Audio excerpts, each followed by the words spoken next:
Digital marketing seems to be the mystery that most entrepreneurs struggle with, and real estate investors are no exception. The truth is, there are multiple avenues to success. Those experiences will be best shared by the guests on this podcast. My name is Jason Wright, and I would like to welcome you to Real Estate Investor Marketing Stories. Well, what's going on? Jason Wright here. Welcome to episode number 38 of the podcast. As usual, I have a great guest today. I'll share a bit about this guest here in just a little bit. So I want to tell you guys something cool that I don't think I've shared on the podcast that I've done. I started a virtual social club called Smoke, Flow, and Grow. And it's really centered around one of my favorite things to do: smoke cigars, drink bourbon, talk a little business. And the funny thing about this is a guest today is one of the people that I've done this with many, many times in different places: Mexico, New York, Miami, Salt Lake City. And when I would go to real estate investing events and do the networking and, hear some of the content and those type of things, my very favorite part of all of it was always over to a lounge or something like that, or even outdoors, having a cigar and a drink and just relaxing and really stripping away all the rigidness and structure of the day, right? That's where the good conversations happen. Something cool we're doing, it's not for everybody, it's not supposed to be, but I encourage you, if you have an interest that brings together partners or brings together investors of your own, lean into that. Lean into it and have some fun with it. Our focus with Smoke, Flow, and Grow is 75% fun, 25% business. Something to think about. So I guess I better tell you who the guest is now. My guest today is none other than Craig McGrouther. He's Director of Business Development at Lone Star Capital. Unless you've been living under a rock, you've probably heard of Lone Star Capital. These guys are based out of New York City, and they've acquired more than $350 million of multifamily in the Lone Star State. Going to be a great conversation. I'm looking forward to sharing this with you. Here's my conversation with Craig. Hey, Craig, welcome to the show, man. Good to have you here. It's always great to be with you, my friend. It's weird. We're not smoking a cigar together. It's almost as if it never happened. Let's you just gave me an idea. We should do a podcast sometime where we're both smoking. Would you do it? That doesn't, yeah, I'm working and smoking a cigar with you. Sure. Yeah, if you insist. I've got this new fancy camera that I can take outside and create 4K video with, so we should put that on the books and figure that out. That'd be awesome. It's a high-tech gizmo right there. I love it. Very cool. So for you, I'm going to mix it up a little bit. You've got a little bit different background than a lot of my guests, but it's good. I like your background. I'm a big fan of yours. For anybody watching or listening, if you didn't notice, Craig and I have met once or twice. Tell me how you got to the world of real estate in general. Right. Well, I love the question, and it's funny. Some people want to be baseball players. Some people want to be astronauts. I don't know why, but when I was a kid, I was watching SportsCenter and HGTV and watching home flipping shows. I kind of came out of the womb wanting to sell houses. That was my initial start. I was selling houses for just shy of a decade, about 7 years. And then my dear friend, the principal of Lone Star Capital, was crazy enough to bring me on and get me into the multifamily space. But real estate was always, for some reason, the career path I knew it was going to take. I was gung-ho, and you couldn't tell me otherwise, and it's been very, very fruitful for me.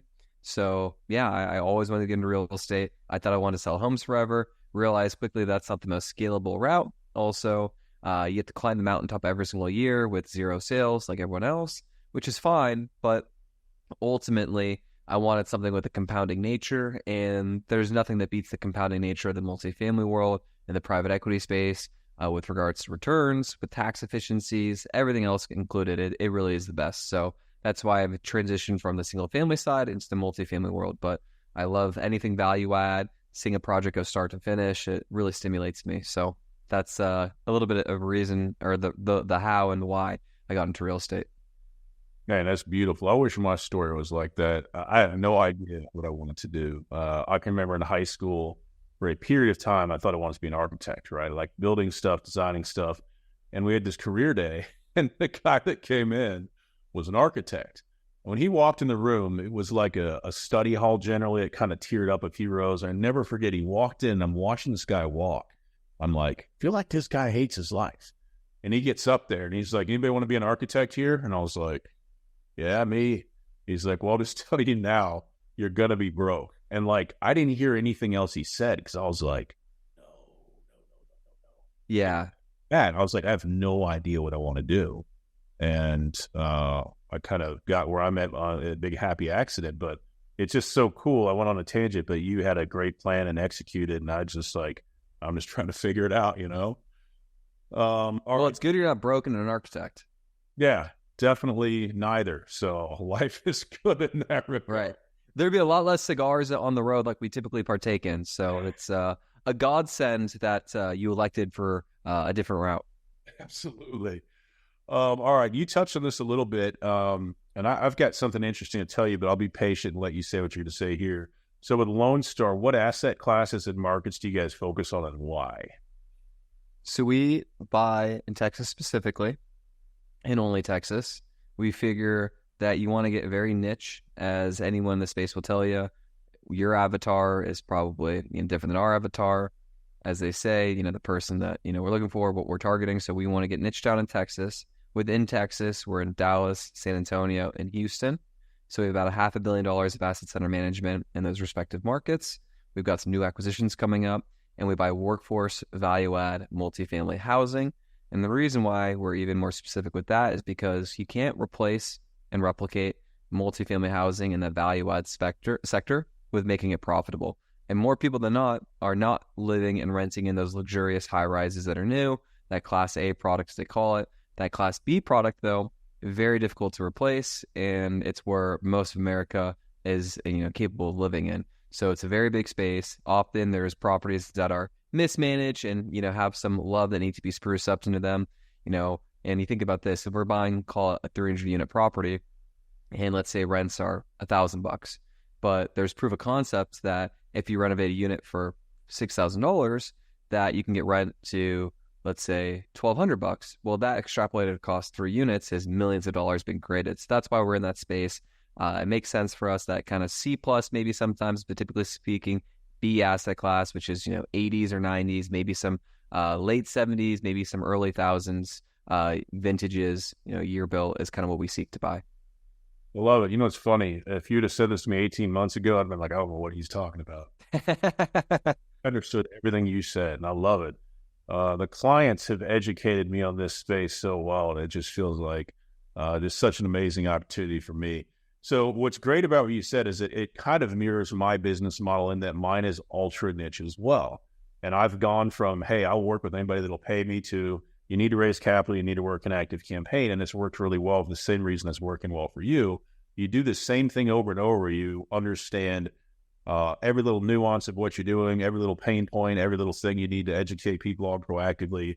And it becomes something that you can just get to become a very well-oiled machine.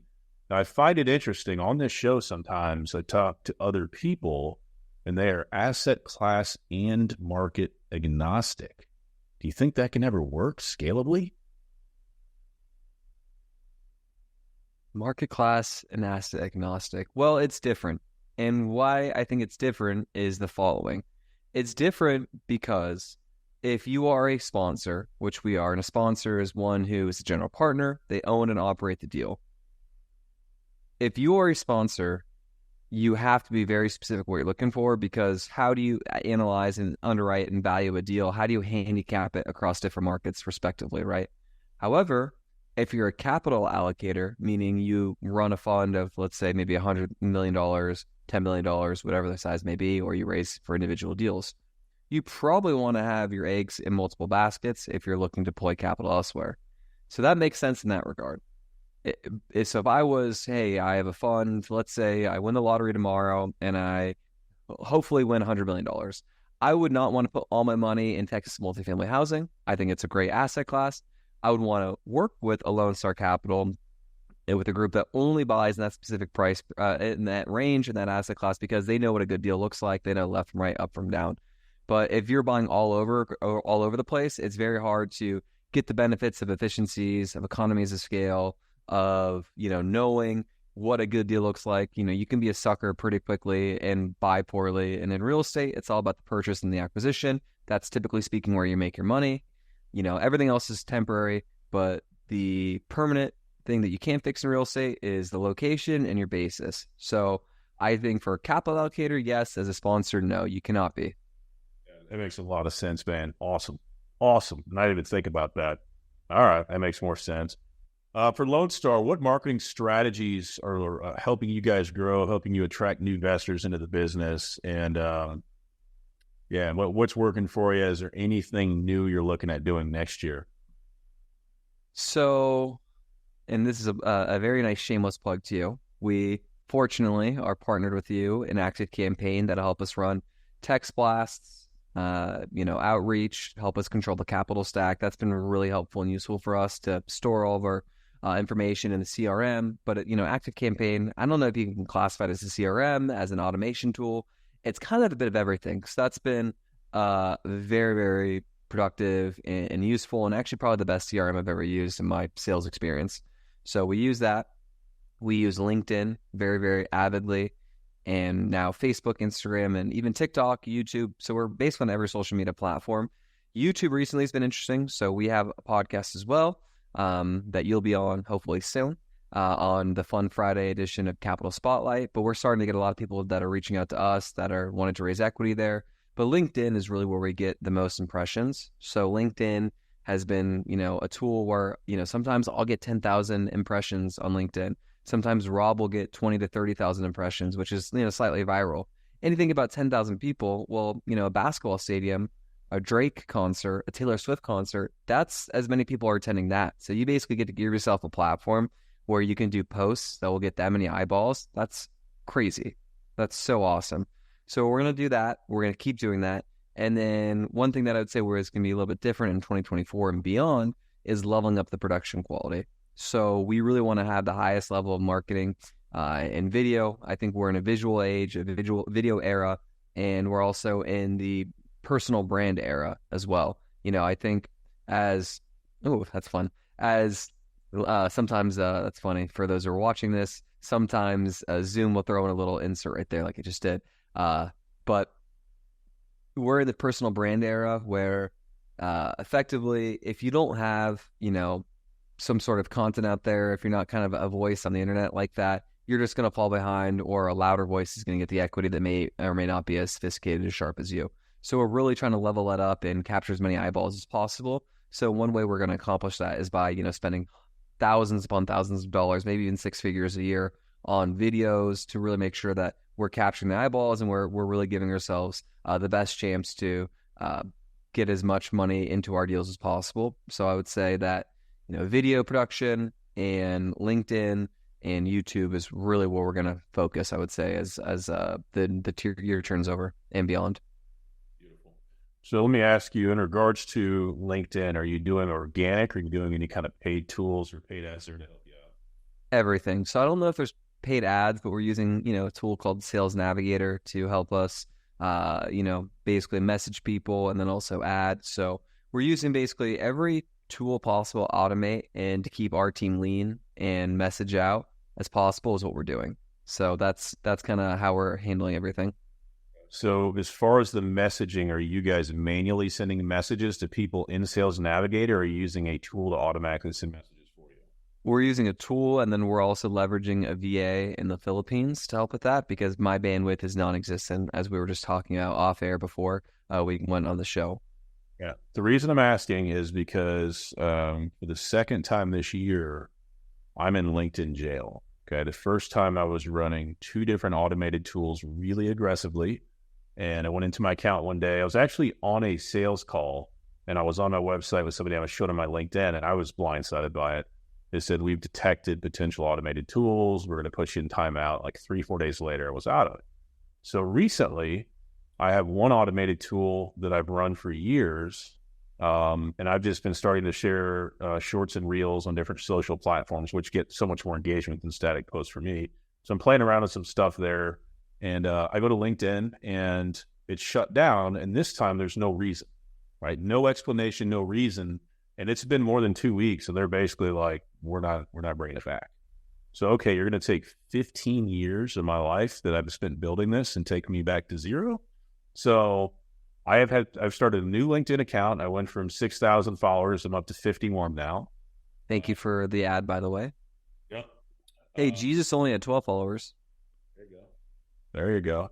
But I'm just making people aware that anytime you build something on borrowed land, crazy stuff can happen. I've had stuff happen with Facebook as well.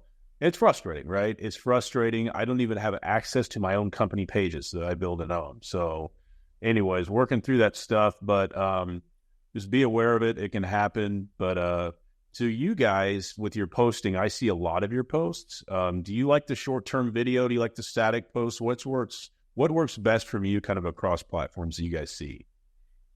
The answer is everything, and you just don't know what it's going to be. And some people won't even read a text post like me. I'm going to watch a video more than I'm going to read a text post, but some people will never watch a video, will only read text posts. So I will say that I'm shocked by the virality. Is that a word? The viralness of a text post sometimes, but videos will capture the eye and probably be more memorable and impactful. So I don't think you can do one without the other.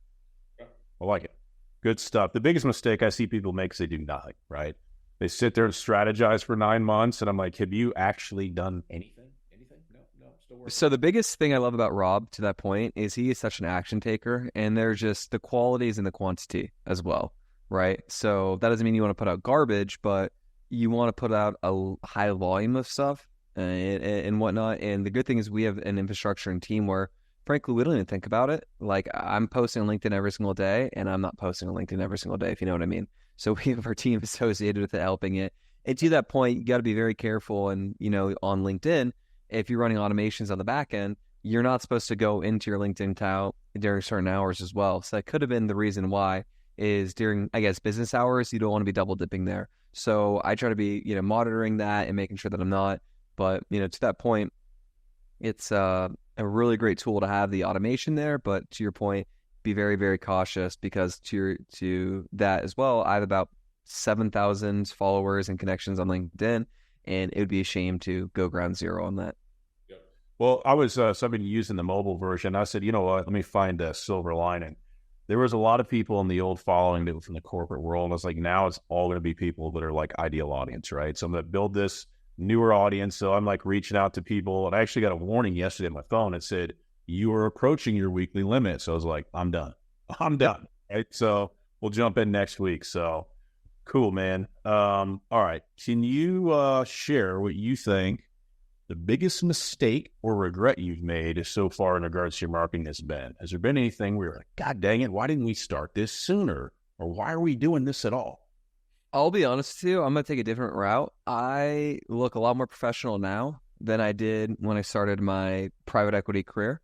So I would say that not looking more professional and taking Rob's advice in the sense of dress, how I style my hair, as funny as that sounds, every little thing like that matters in your opinion, and your appearance matters.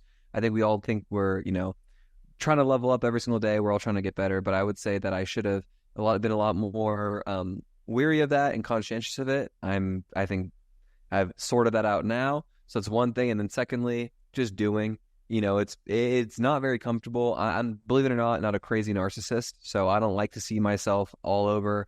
I feel a little uncomfortable with a lot of the posting from time to time. But you have to do it. And it's funny.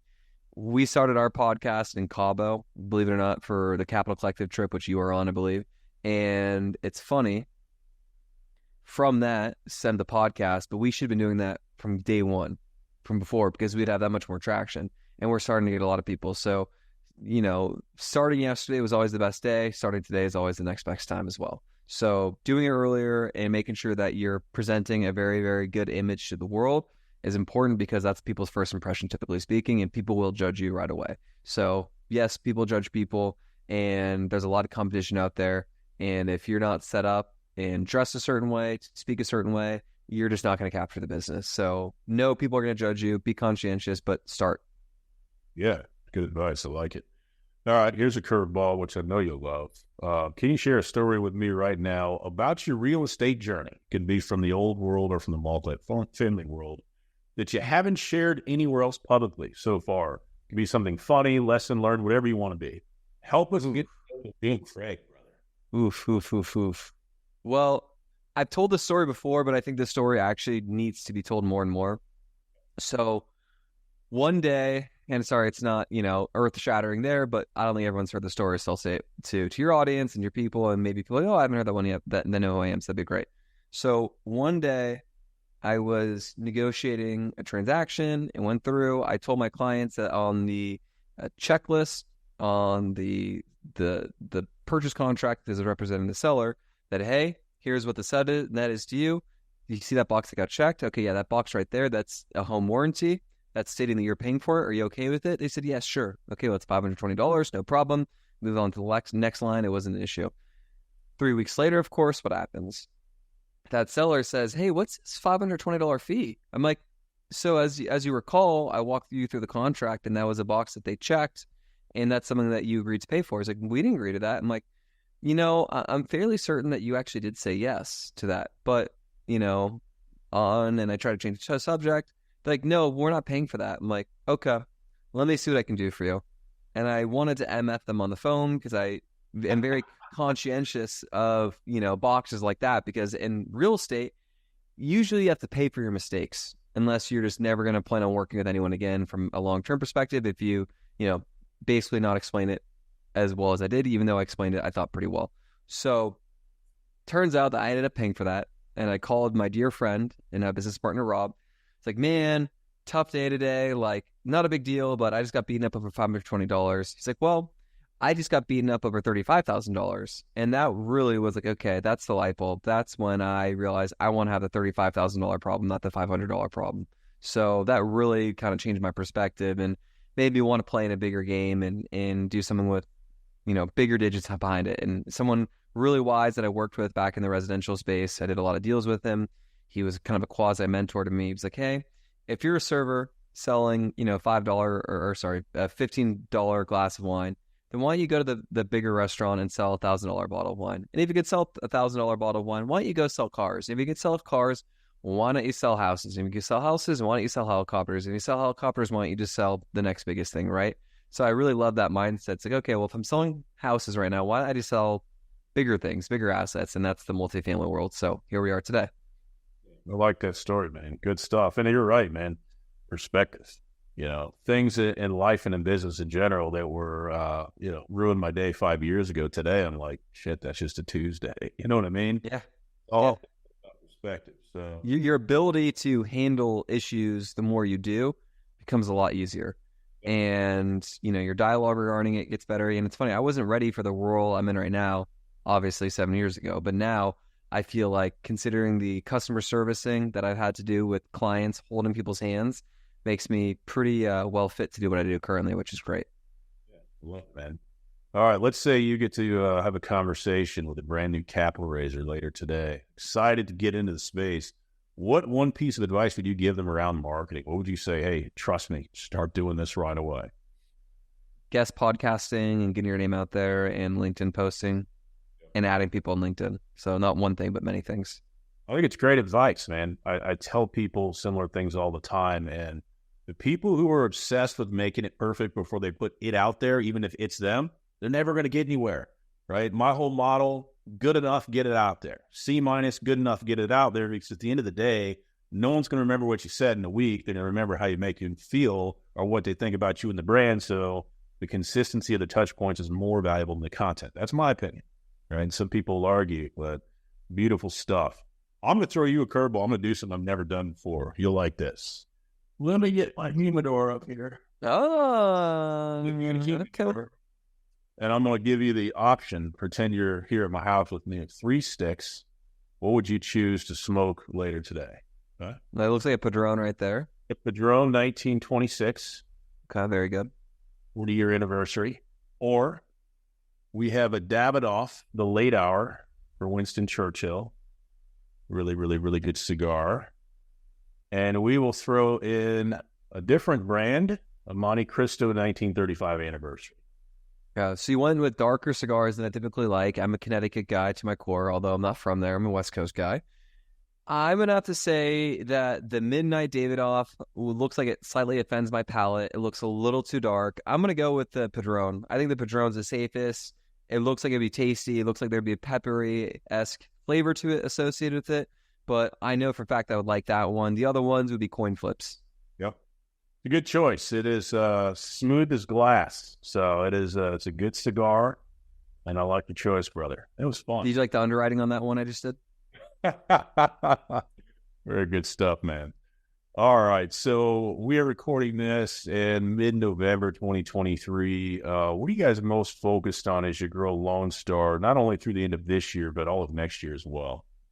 Buying great deals at impeccable basis. So it's all about the purchasing on these deals. We're getting, deals cost per door at great numbers. And if you buy well, you'll do well. And we're really confident in that. So, our biggest thing right now is just basically growing the portfolio aggressively because we've been very, very cautiously optimistic before in the last couple of years as the market was too hot and really sticking to our fundamentals. And because of that, we don't have any problem trials or legacy issues, which is very good. But what we need to do now is buy, and raise. So that's what we're up to. That's our thought. Awesome. Good. All right. For anybody watching or listening, if they want to get more info from you about Lone Star, what you guys are up to, or how they can be involved, what's the best way for them to do so? Yeah, if you're a fund manager looking to raise equity, 1031 exchanging into a deal, and you need a home for it, please reach out to me. My name is Craig McGrouther, and then my email is CRAIG, Craig spelled normally, so CRAIG at lscre.com, Lone Star Capital, the acronym for it, lscre.com, Craig at lscre.com. If you want to listen to the beautiful mind of Rob Beardsley and me peppering him with questions on our weekly podcast, you could do so. If you want to watch me interview people on Fun Friday and watch the episode of Jason airing, hopefully in a couple of weeks, you can do that as well too. Awesome. Well, as always, man, I've appreciated spending time with you, and thanks for coming on the show. Pleasure to be here, and thank you so much, and hopefully we can do it again. Absolutely.